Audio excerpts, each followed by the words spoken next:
This is tape two with Mr. William Lucy, November 1st, 1968. Now, we want to be sure that we didn't lose the last part of it. I did ask you, was that the morning that Mr. Ciampa called Mayor Loeb a liar? Right, because as I pointed out before, he had, in a so-called gentleman's agreement, promised not to expose the nature of the meeting that took place, and we had done the same. With the four of you? Right. And yet he took advantage of the fact that we had said nothing and made it public himself. And we felt that this was a breach of confidence and faith. We didn't feel that there was anything backdoorish about it or underhanded as far as municipal government is concerned. It was just a method of trying to solve a problem that obviously couldn't be solved with the personalities involved. And I think we became somewhat upset by the fact that the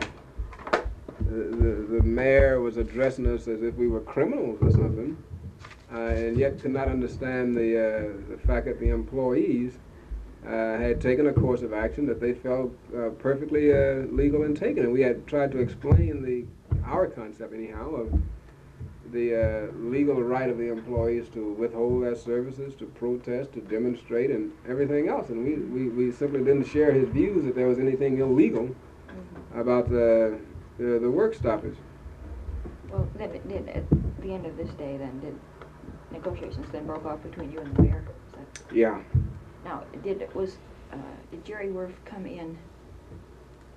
I mean, it seemed to me that with Ciampa and Loeb having kind of a personality clash, that Ciampa was not going to be terribly useful in dealing with the mayor subsequent to this time.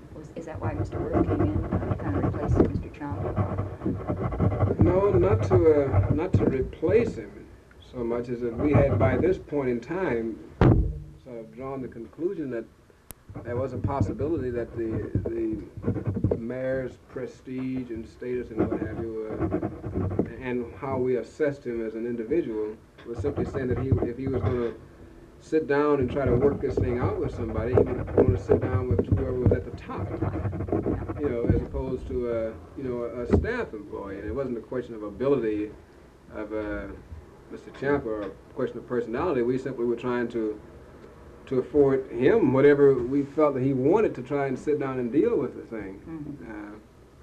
And it was on that basis that we called the president. And you have to understand that our president is not, the typical president of an international labor organization. He's involved, all up and down the line in the affairs of the union. And so he saw it as just a thing that he had to carve out some time and do. Did you think Loeb had any kind of reaction to you at all because you were black as far as negotiations went? Did that hurt? I think he did, because we had several, many, I suppose, heated confrontations, because the mayor likes to talk in riddles and throw out slogans and great generalities that have nothing to do with the subject at hand. And we had a lot of points where I would, almost require him to stick to the subject, and he requested he stick to the subject, and then we were quite prepared as far as our arguments were concerned and made our points, and he made several rather major blunders in the position that he took in his attempt to defend it. And I think he became somewhat upset because on many occasions I simply exposed his position for what it was. Can you recall an incident or two? Well, he takes great pleasure in saying that people support my position, which may be true. And he always has a stack of letters on any given issue that he can show you where people support his view. And we smile only because we have been subject to the same things. Okay. I understand what you're saying. I believe, and I'm not sure at what point it took place, we were talking about the question of the credit union being a vehicle, and we put this out so early in the game as a means of resolving his problem of the city not being involved in the deduction of union dues. we suggested that the credit union do it, and as much as it is not a city function, he took the position that the credit union was there to serve all the employees. Well, this was one of the confrontations that we had because all the employees don't belong to the credit union, so therefore it doesn't serve them all, and it only serves those who are members, and it operates under an employee board of director and this type of thing. Well, at that point, he reaches down and he grabs this big handful of letters and he says, here are all the people who says that they are against the union and that this dues checkoff thing should not, I should not allow. And he kept waving around, the TV cameras were grinding away.